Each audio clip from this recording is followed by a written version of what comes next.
Mengapa terjadi ISLAMIFOBIA? Ada beberapa alasan mengapa sebagian orang di negara-negara barat sering menyudutkan Islam atau Muslim. Namun, dengan pendekatan yang bijak, kita bisa memberikan pemahaman yang benar agar mereka memahami Islam secara objektif. Mengapa Islam sering disudutkan di barat? Media barat yang bias. Banyak media barat sering menampilkan Islam dalam konteks negatif. Misalnya dengan menyoroti kelompok ekstremis yang sebenarnya tidak mencerminkan Islam yang sesungguhnya.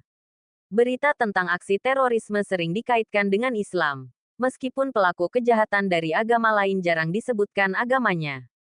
Kurangnya pemahaman tentang Islam. Banyak orang barat tidak memiliki akses langsung ke ajaran Islam yang sebenarnya. Mereka hanya mengenal Islam dari media atau lingkungan yang mungkin memiliki prasangka tertentu. Beberapa orang menganggap Islam sebagai agama yang kaku dan tidak toleran karena melihat praktik di negara-negara tertentu tanpa memahami konteksnya. Sejarah kolonialisme dan konflik global. Sejarah panjang kolonialisme dan konflik antara dunia barat dan dunia Islam, misalnya Perang Salib, meninggalkan warisan ketidakpercayaan.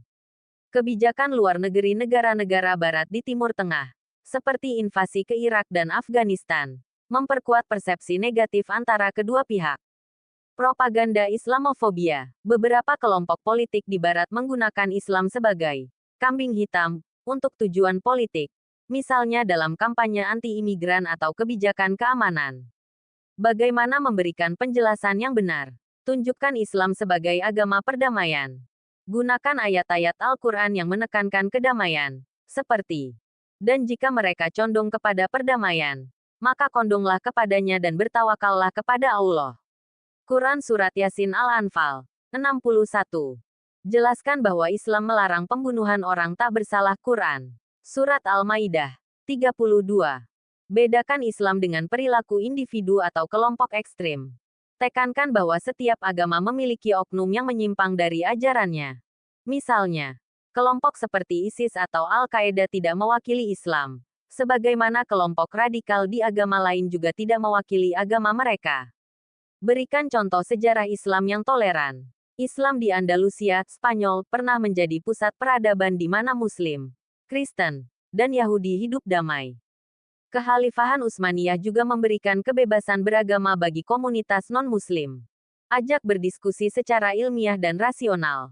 Banyak ilmuwan dan tokoh barat yang mengakui keindahan Islam, seperti Napoleon Bonaparte yang pernah mengagumi hukum Islam, dan Michael Hart yang menempatkan Nabi Muhammad sebagai tokoh paling berpengaruh dalam sejarah. Tunjukkan fakta-fakta ilmiah dalam Al-Quran yang sesuai dengan sains modern. Tunjukkan sikap Muslim yang baik. Akhlak yang baik lebih berpengaruh daripada kata-kata. Jika Muslim di Barat menunjukkan sikap ramah, jujur, dan toleran, itu bisa mengubah persepsi negatif. Banyak orang Barat masuk Islam bukan karena debat, tetapi karena melihat keteladanan Muslim dalam kehidupan sehari-hari. Islam sering disudutkan di Barat karena faktor media, ketidaktahuan, sejarah konflik, dan propaganda tertentu. Namun, dengan pendekatan yang damai, logis, dan akhlak yang baik, kita bisa memberikan pemahaman yang benar agar mereka mengenal Islam secara lebih objektif. Islam sering disebut sebagai agama damai karena ajarannya menekankan kedamaian, kasih sayang, dan keadilan. Berikut beberapa peristiwa dan kejadian yang membuktikan bahwa Islam adalah agama yang membawa perdamaian dan kebenaran di berbagai belahan dunia. 1. Prinsip perdamaian dalam Islam. Islam berasal dari kata salam, yang berarti damai. Dalam Al-Quran, Allah berfirman, dan jika mereka condong kepada perdamaian, maka condonglah kepadanya dan bertawakallah kepada Allah. Qs. Al-Anfal 61. Hadis Nabi juga menekankan pentingnya menyebarkan salam sebagai bentuk kasih sayang antar sesama. 2. Perjanjian Hudaibiyah. Contoh diplomasi damai Rasulullah. Pada tahun 628 M, Rasulullah menandatangani perjanjian Hudaibiyah dengan kaum Quraisy. Meski perjanjian ini tampaknya merugikan kaum muslimin, Rasulullah memilih jalan damai untuk menghindari konflik. Akibatnya, Islam justru berkembang pesat setelahnya. 3. Andalusia, Spanyol Islam contoh harmoni antaragama. Selama pemerintahan Islam di Andalusia 711-1492 M umat Muslim, Kristen, dan Yahudi hidup berdampingan dalam harmoni. Kota seperti Cordoba menjadi pusat ilmu pengetahuan dan budaya. 4. Peran Islam dalam perdamaian modern. Bosnia dan Kosovo. Setelah konflik di Balkan, Islam tetap menjadi pilar utama dalam membangun perdamaian dan rekonsiliasi di Bosnia dan Kosovo. Aceh, Indonesia. Setelah konflik selama puluhan tahun, Perjanjian Damai Helsinki 2005 antara Gerakan Aceh Merdeka, GAM, dan pemerintah Indonesia menunjukkan bagaimana Islam mendorong penyelesaian konflik secara damai. Peran organisasi Islam dalam perdamaian. Organisasi seperti Nahdlatul Ulama, NU, dan Muhammadiyah di Indonesia aktif dalam mempromosikan Islam yang moderat dan damai. 5. Bukti Islam sebagai agama yang benar. Keajaiban Al-Quran. Ilmu pengetahuan modern banyak menemukan keselarasan antara Al-Quran dan sains, seperti proses perkembangan embrio yang disebutkan dalam Qiyas Al-Mukminun 12-14.